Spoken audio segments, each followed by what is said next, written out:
Hey guys, it's Lauren from Land of 10K Sales, and today I'm going to be going over how we bid on the storage units we have been filming. If you have been watching our channel, you might see that we've been unboxing a bunch of stuff from a storage unit that we won on auction. And I'm going to show you today the website that we do that on, how we kind of go about that, where we do it, any tips and tricks on doing that, and just kind of the whole process from start to finish. So, if you haven't already, go and watch our storage auction unit videos. We'll link those in our related videos. And if you haven't already, you can subscribe. We'll be posting a couple new ones as well as a whole new storage unit that we have found recently. So, make sure to hit that subscribe button and follow along so that you can also know how to auction and get these storage units. Let's get into it.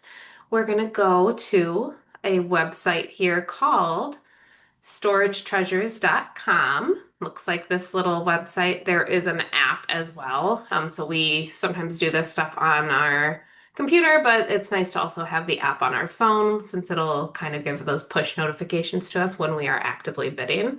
Um, First thing you would want to do is create an account, get that all set up and everything. Put like your payment information in there so when you are bidding, you don't have to worry about that. You need to have an active payment on there.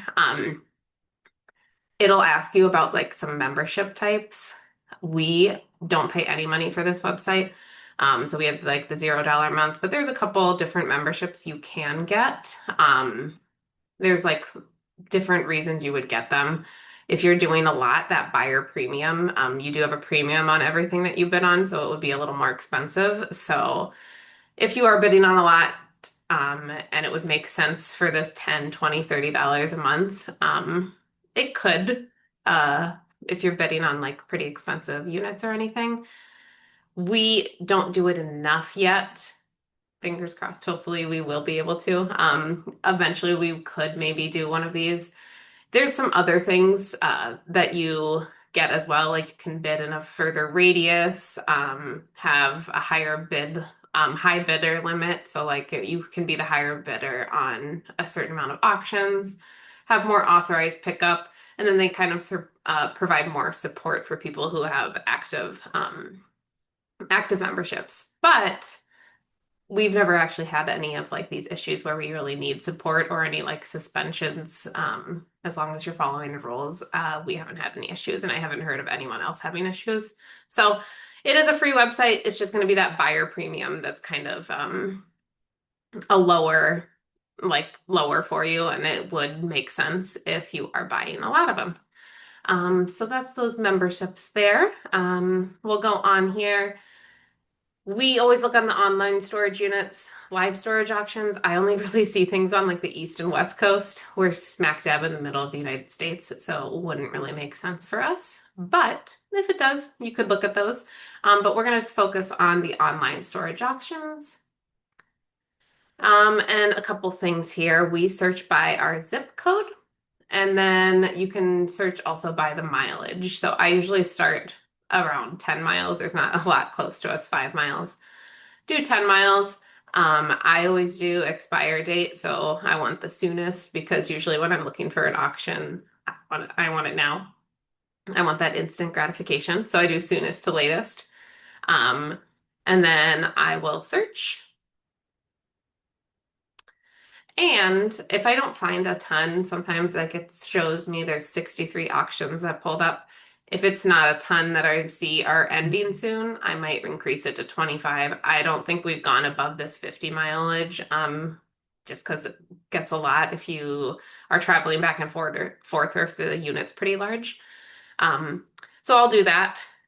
Also, you want to make sure that you have these filters. So there's a couple different types of units here. Lien unit means that like someone has kind of forfeited their rights to it because they haven't been paying for it. So I usually uncheck all of these.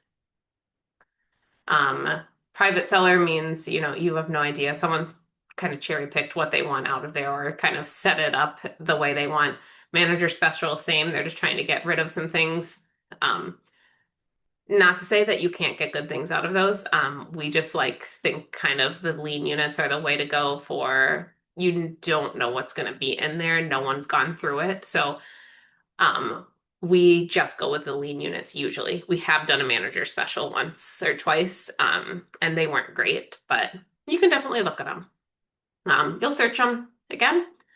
So that'll kind of give us, oh, so most of them were lean units actually. So we still have 63. And then we'll just kind of go down and see what we're looking for. Um, I look for the size. So if I'm not looking for something huge, 10 by 20 can be pretty big if you don't have like a truck or a trailer. I also look like there's a ton of mattresses in here or big furniture, couches, not what I'm looking for. So I will kind of like auto skip over those just because that's not what I'm looking for. I don't want a bunch of mattresses again. So right now I'm not looking for a ton. Really good ones. 5 by 5 if I'm looking for something kind of tiny. 5 by 5 is a good size. I'll click on this one and see what's going on in it.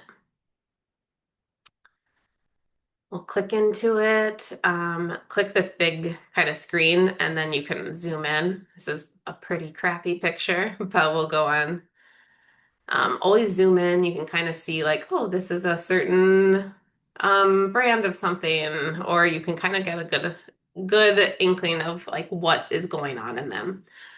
This one does not look very good. It looks like a bunch of kind of used baby items, messy. Could be some good stuff in there, but nothing that was really catching my eye too much. Um, so I would probably skip on this one. But we'll kind of talk about like the different parts of this. It will kind of tell you a couple things that are going to be in here, whether you can pay with cash or you need to bring your card. A cleaning deposit, sometimes this they like require you to give them some money to make sure that you clean it out, and then they'll give the money back once you prove that you've cleaned it out completely. The clean out time usually is like 48 to 72 hours. That's kind of the basis of these things. Here is the minimum bid. They all start at 10 and then they increase by increments of 10. And then if you're ready to bid, you'd put the bid in that you want to go up to. So say I really liked this one, I would put $100 and confirm bid now. Wouldn't go up to $100 unless someone kind of bid it up there. So if someone bid it to 30, my bid would go up to 40, and I'd be safe up to $100. And then if someone went above 100, I'd have to come back and either up my bid or just say, hey, I don't really want to do that anymore. Some of the rules down here, a lot of them are kind of defaulted in, but if the storage place that you're going to has any specifics about it, it will kind of tell you anything in here, additional information. So just give through those a read and see what is going on in there. And then another thing I always like to do as well, say there's not any that are really going to be closing soon. So like this is in 7 days, but maybe I really liked it. Click on it here. I can put in my auction watch, and I can just kind of come back to that later and say, ooh, I want to check this out. It'll be in my account. I don't like to bid on things too early, but you can see here's my auctions that I watched, and I can see any of them here. If I do win money the auction, we can go into our won auctions, and those will be in here. You can see we have won a couple recently here. Yeah, they'll all be in here. And you'll have your invoice in here too. So you'll need to show your invoice when you go to the storage unit. So that's kind of how you will pay.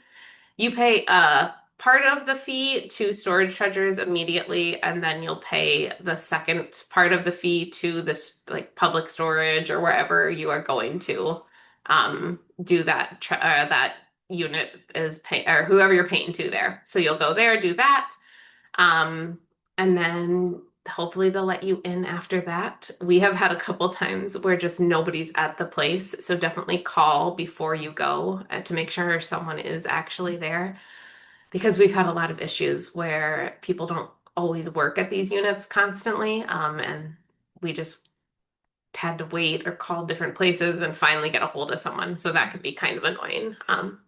But that's kind of the process that we go through. It's super fun. If you haven't done it, I highly, highly, highly recommend doing it. Set a price limit that you want to go up to, look at the pictures, see if something you can find something.